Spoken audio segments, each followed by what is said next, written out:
Hello, my name is Shivani Dodamani, and today I will be telling you all the story, Vikram and Bethel. Now, the question that perplexes me is, how does one deliver a vampire? If you needed to take a vampire from place A and deliver it to someone at place B, well, how would you go about doing so? Well, here are a few things that come to my mind. 1. You can courier the vampire. Now, convincing the postal department to allow a vampire to be put in the mail would take some work. They would ask you a whole bunch of questions that would be rather difficult to answer. How will you ensure that the vampire stays in the box? What if it rears up and bites the delivery guy? Will it be declawed and defanned before packing? And then there's this tiny little problem of stuffing the vampire in the box to begin with. It was that long ago that King Vikram came to be carrying Bethel, a vampire who had been taking residence in a corpse on his back. In any case, most of the options we've explored before would not have been available to the king when, back in those days, pigeons were the courier service. But this is a story of how a king ensured the delivery of a vampire-infested corpse. Kings received gifts back in the days, and one day King Vikram was approached by an old monk. "King, my name is Saitanish. I need something to complete a ceremony to grow my powers, but only you can get this for me. But in return, I shall help you become the most powerful king in the world and bring prosperity in your kingdom." Eager, King Vikram did exactly as he was told. At midnight, he crept over to the banyan tree where a corpse was hanging on the middle branch. All was quiet and calm. Until shook, the tall grass swayed. Ka-chack! Lightning cut across the sky like a giant pair of scissors. Boom! Bethel, the vampire, and the corpse came to life. "Huh? How are you talking to me?" exclaimed the king. Now, ordinary people would have fainted, but this king was not ordinary. In fact, he was delivering a dead body to an evil sorcerer named Saitanish. King Vikram tried to grab Bethel to take him to the sorcerer, but Bethel kept slipping away. But Bethel saw how frustrated the king was, so he decided to play along. I will come with you under one condition," said Bethel. "As we walk, I shall tell you a story." "A storytelling vampire?" interrupted King Vikram. "Patience, King. You shall know soon enough. But I'm not done with my condition. At the end of the story, I will ask you one question. And if you answer the question correctly and out loud, then I shall fly away." "I'll be as quiet as a mouse," thought the king. And under the bright moon, Bethel began his story. There was a picnic, and during this picnic, there was a prince and 3 princesses who decided to play a game of cards under a jasmine tree to pass the time. And a few moments in to playing the game, flowers started falling from the tree. "Oh!" exclaimed Princess number 1. "Glue! My head!" A few moments after that, dirt flew in the face of the second princess named Gula. "Jinkies!" exclaimed the second princess. But now, it was only the prince and the third princess named Go-Go. And they resumed their game of cards. Everything was quiet and intense until kaboom! A boom! Boom! Ah! The third princess named Go-Go grabbed her ears and began sobbing. "Now, King," asked Bethel, "out of the 3 princesses, which one is the most sensitive?" King Vikram did not take a minute to answer this question. "Why, the third princess named Go-Go has to be the most sensitive, because the other 2 princesses got hurt by physical things such as flowers and dirt. But by hearing a loud noise far away, the third princess got hurt, so it must be her. Bethel started laughing hysterically. Confused, the king's eyebrows danced. "You are a wise king," said Bethel. "But since you answered the question correctly and out loud, I will fly away." And with that, Bethel was gone in the wind. It was that moment when King Vikram realized that he had been tricked. Most frustrated with himself and with Bethel, he yelled, "Next time, Bethel, the least you could do is think of better names for the princesses." And so King Vikram walked all the way back home. Until the next time.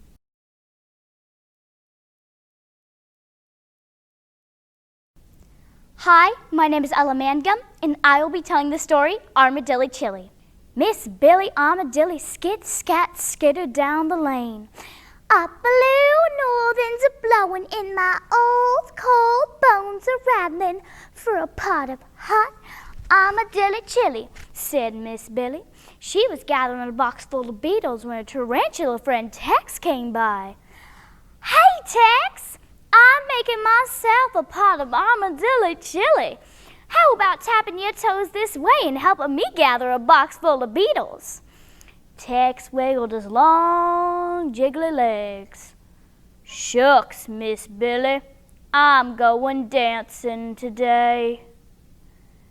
"Then I'll pick a box full of beetles myself," harumphed Miss Billy. When Miss Billy was done, she hurried over to her garden, where she began picking jalapeno peppers and chipotle chilies when Mackie the Bluebird flew down from his bush. "It's a cold northern's a-blowing, Mackie. How about whistling us a tune and helping me pick a peck of peppers?" "Not today, Miss Billy. I'm shaking my tail feathers to the movies." "Then I'll pick a peck of peppers myself," snapped Miss Billy. When Miss Billy was done, she hurried over to the cactus patch, where she began choppity-chop-chopping, when Taffy the Horned Toad peeked down from her bush. "How's a gal supposed to concentrate from all that racket?" "Taffy, I'm making a pot of armadillo chili. How about coming down here and helping me chop a chunk or two?" "Can't you see I'm lacing my skates? I'm skating the day away."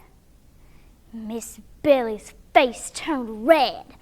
"Then I'll chop a chunk or two myself," she snapped.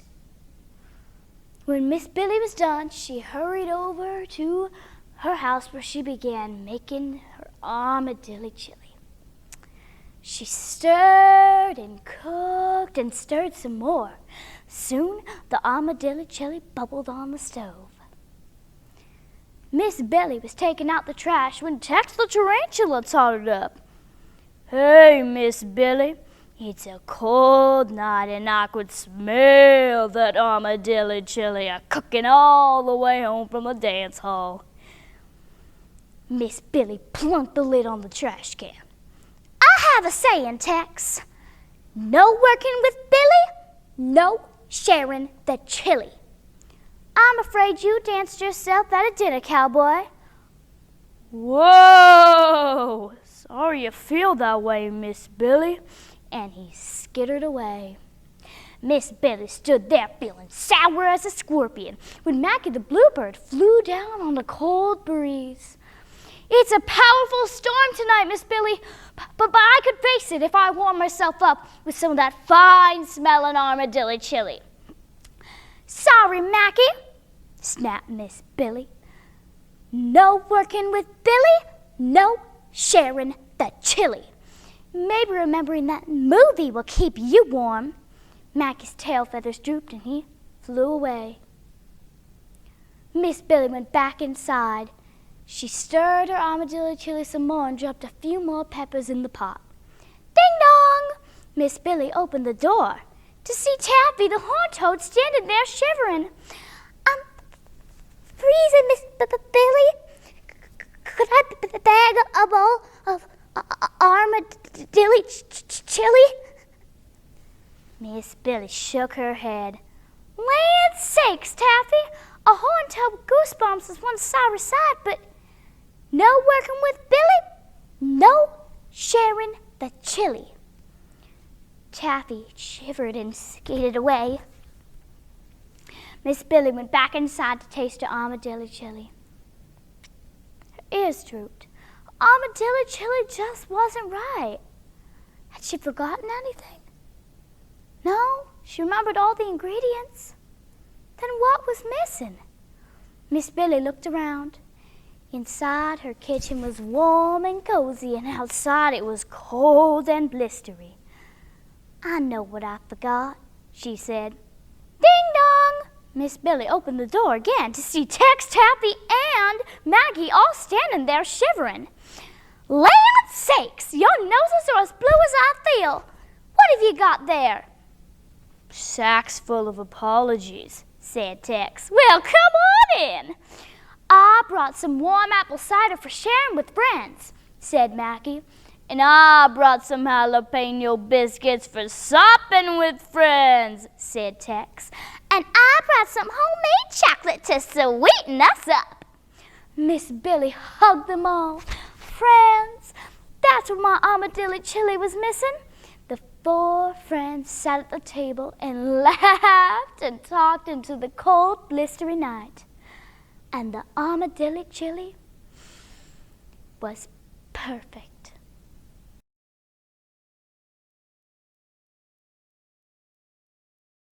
Hello, my name is Aparna Balaji, and today I will be telling the story Onions and Garlic. Long ago, there was a merchant who had 3 sons. The youngest son's name was Getzel, but his father and brothers called him Getzel the Fool. Getzel wasn't dumb, but he was kind-hearted and trusting. Unfortunate qualities in a merchant. Once, Getzel paid someone else to buy his own goods. "Getzel, how could you be so foolish?" his father said. The day came when Getzel's father did not allow him to trade anymore. "Getzel, you will never be a merchant. If I give you something to trade, you will only be cheated again." "Then give me goods of little value," Getzel said. "That way, if I'm cheated and don't make a great sale of it, you won't lose much." Getzel's father agreed and sent him out on a ship with the cheapest goods he could find. A large sack of onions. Getzel went from port to port, and at each port he called out, "I have onions for sale." But the people just laughed at him. "We get our onions from farmers, not merchants," they said. One night, a huge wave threw Getzel and his onions overboard. Morning found Getzel on a deserted beach. Getzel looked around, and there were sparkling pebbles as far as the eye could see. Getzel picked one of these pebbles up, looked closer, and saw that it was a diamond. Diamonds were everywhere. So Getzel picked up the diamonds, put it in his pockets, and went in search for food. Before long, Getzel came to a restaurant. He asked the cook if he could have some food. And to this the cook said, "How will you pay for the food?" "I have diamonds," Getzel said, and he showed the cook his diamonds.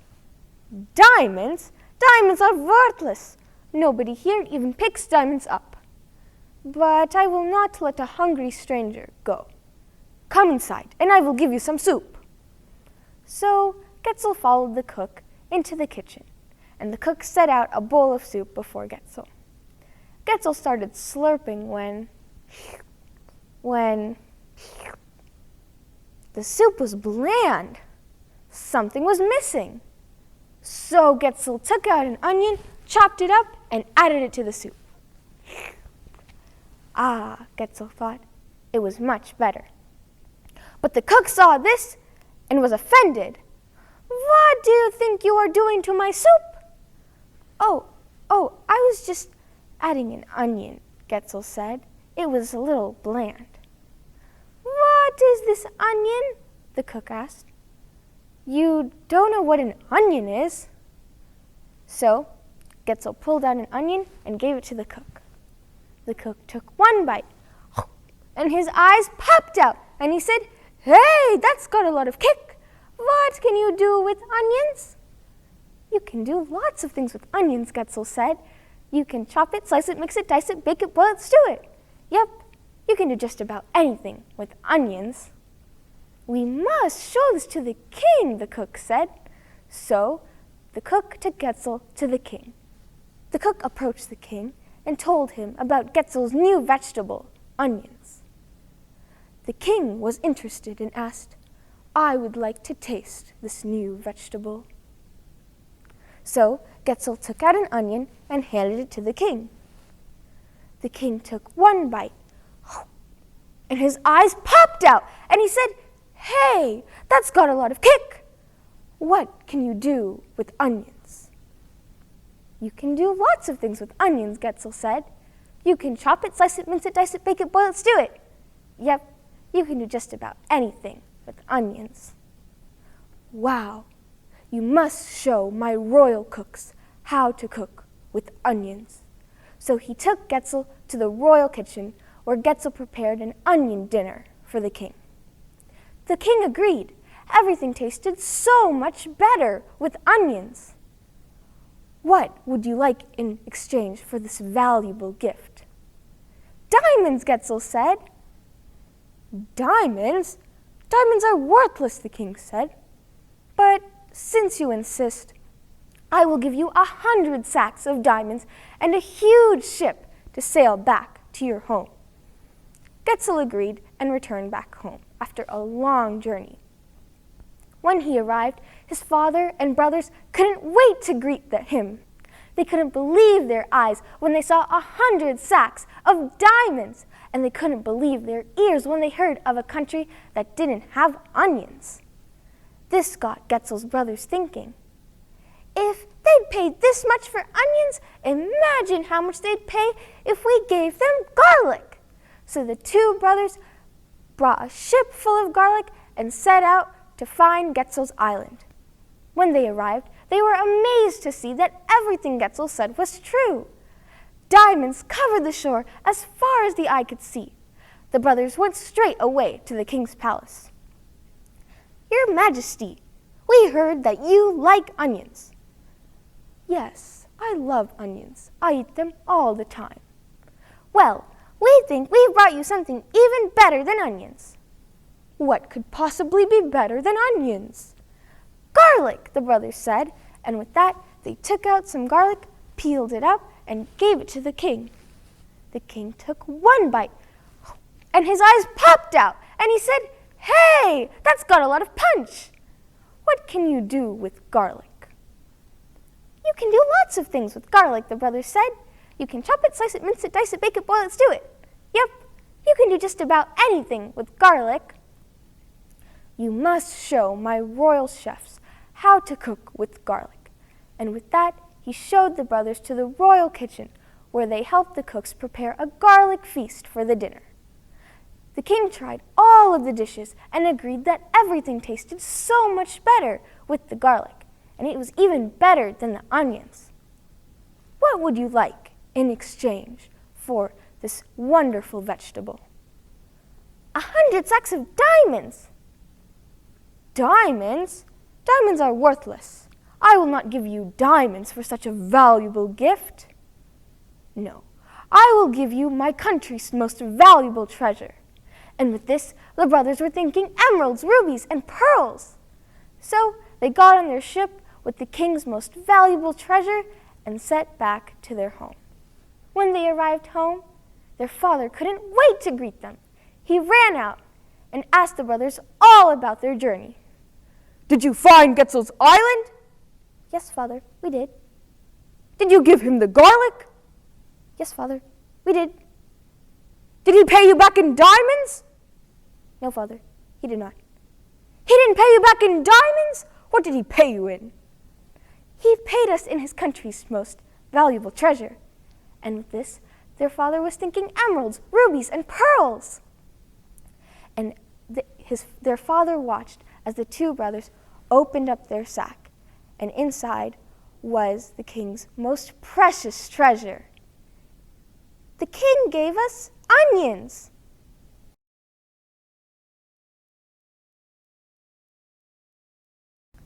Hi, my name is Morgan Trong, and today I will be telling the story of the 7 Chinese sisters.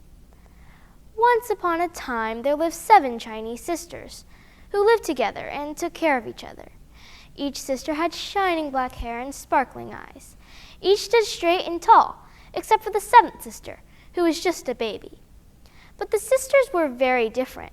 First sister could ride a scooter as fast as the wind. Vroom, vroom! Second sister knew karate. Kick, chop, hi-ya! Third sister could count to 500 and beyond. 494, 496, 498, 500. Fourth sister could talk to dogs. Ruff, ruff, ruff, ruff, ruff. Fifth sister could catch any ball, no matter how fast and high it was thrown. Caught it. Sixth sister could cook the most delicious noodle soup in the world.